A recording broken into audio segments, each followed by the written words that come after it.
These days, nearly all of my patients are asking me the same question. Does it really seem like heart disease is affecting people at much younger ages now? Honestly, here's how I answer that.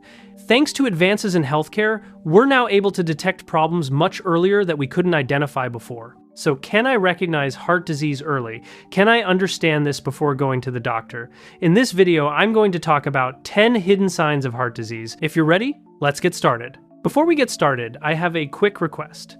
I recently launched this channel, and my sole purpose is to provide you with truly valuable health information that will transform your life. There's no commercial agenda here. My only motivation is to make a positive impact on people's lives. By subscribing, you can support this effort, and by turning on notifications, you'll be instantly updated about new content. Now, without wasting any more time, let's begin with the first hidden warning sign your heart might be sending you. Our first sign, a feeling of discomfort in your chest. Thinking that the heart only manifests through chest pain or palpitations is a major misconception. In reality, you might sometimes have a strange feeling of discomfort in your chest that you can't quite describe. Like something inside you just isn't quite right. If this feeling especially occurs during physical activity, wakes you up from sleep, or appears in the center of your chest after a heavy meal, you need to be careful. Research reveals a very important fact. The vast majority of patients who have had heart attacks experience mild discomfort in their chest beforehand, even during periods when they felt completely healthy. Think about it. Your body is sending you warning signals weeks in advance, but we often ignore them. Now listen carefully. I'm not saying panic at every chest discomfort. But if this discomfort occurs with physical exertion, if there's a history of heart disease in your family, if you smoke or your cholesterol level is high, then pay attention. And if this discomfort lasts longer than 5 minutes but less than half an hour, maybe not a full pain, but if you're experiencing a pressure, a tightness sensation, then you absolutely need to get examined. Because this strange feeling in your chest could be a sign of heart disease. Our next sign is important for men too, but it's especially vital for women. Please listen carefully. Our second sign, dizziness and lightheadedness. This finding is especially critical for women, because in men, heart attack symptoms usually appear more prominently, in more typical ways like burning in the chest, crushing pressure. However, heart problems in women often progress more insidiously. If you don't have any neurological issues but are experiencing sudden onset, rapidly intensifying dizziness or lightheadedness, there could be a heart-related problem underlying this. Of course, in such a situation, when you go to the emergency room, doctors will perform an EKG, and if there's an acute heart attack, they'll detect it. But here's the real problem. What if these complaints continue? What if you feel a little worse every day? What if this dizziness has now become part of your daily life? This is exactly when you need to make a cardiology appointment.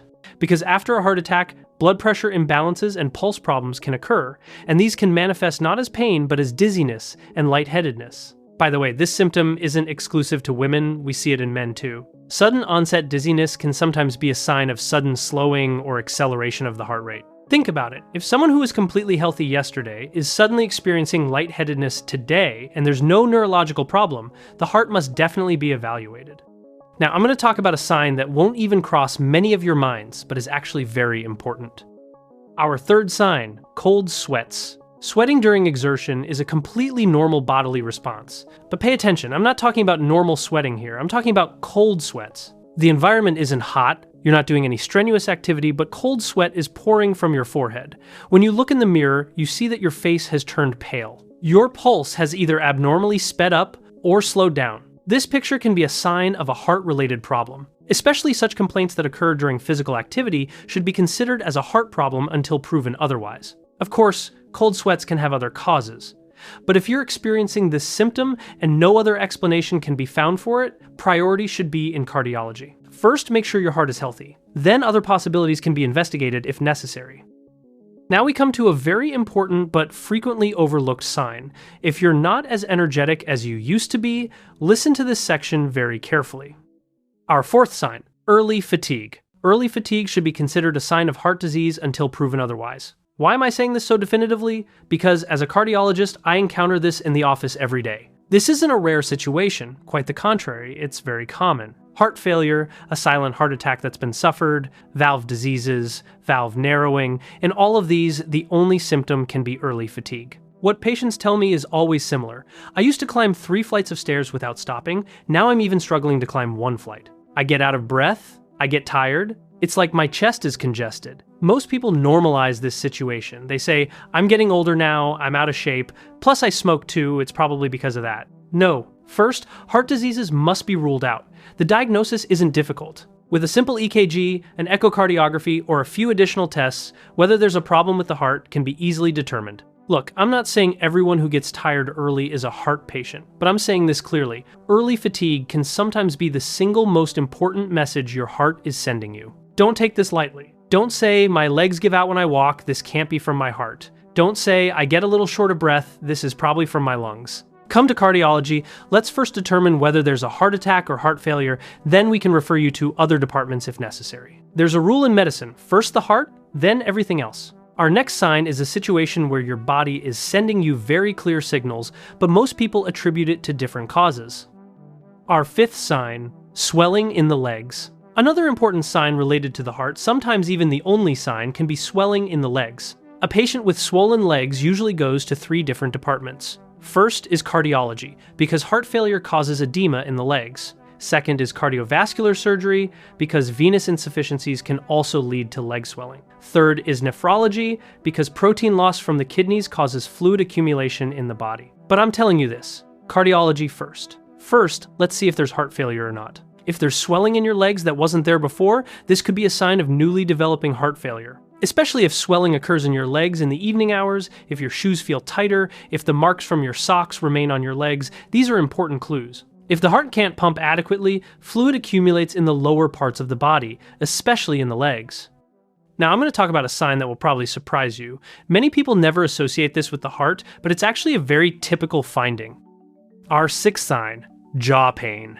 Jaw pain is one of the most typical but least known signs of heart disease. Your chest doesn't always have to hurt. Sometimes your heart sends you messages from completely different places. My patients describe the situation to me like this.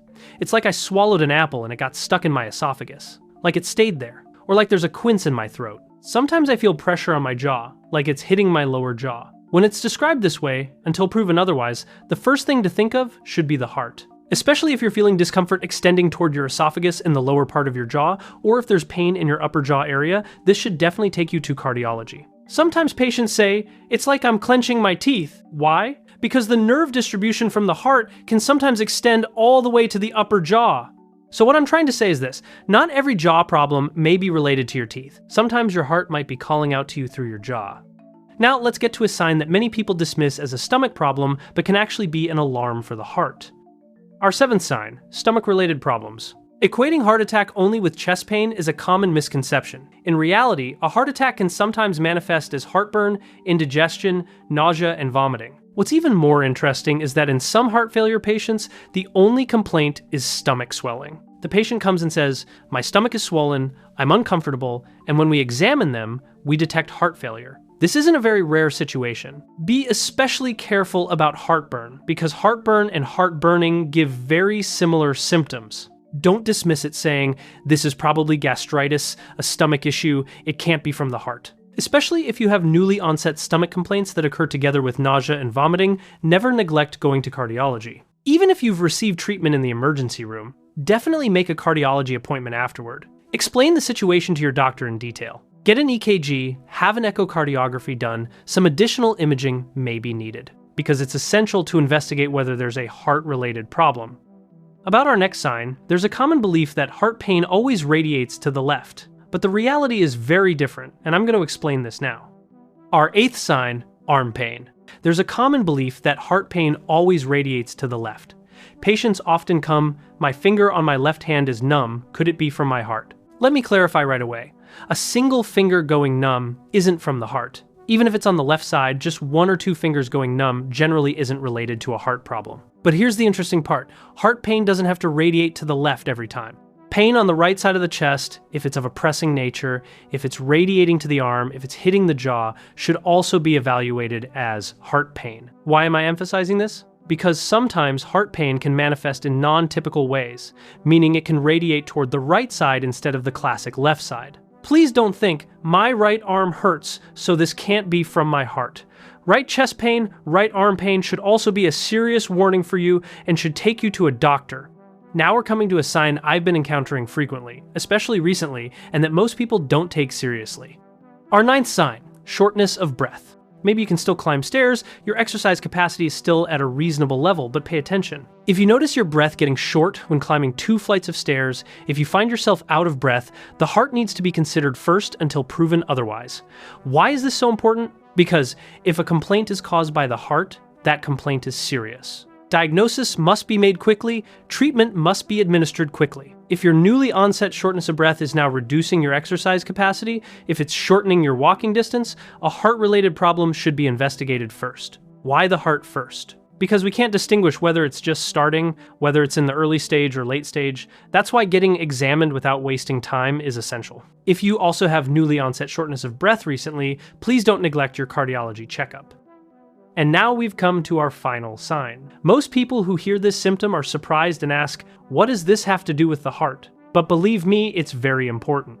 Our 10th sign, cough. As the final sign, I'm going to talk about a persistent cough lasting longer than 6 weeks, meaning a chronic cough. One of the causes of this type of cough can also be the heart. Yes, most of the time cough is due to benign diseases, like upper respiratory tract infections, allergic reactions. But what if it doesn't go away? What if it's exceeded 6 weeks? Then I recommend going first to pulmonology, then definitely to cardiology. Because cough by itself can be a sign of heart failure. How? When heart failure develops, fluid accumulates in the air sacs in the lungs. The body tries to expel this fluid, and the way to do that is through coughing. Sometimes there's only a cough without shortness of breath. Don't say, what connection could there be between cough and heart? Heart failure patients, if not detected, can present to us with just a cough. Let me add this. Sometimes even the blood pressure medications we prescribe can cause cough, and when we stop the medication, it gets better. But if there's no medication use and you have a chronic cough lasting longer than 6 weeks, research must definitely be done regarding heart failure.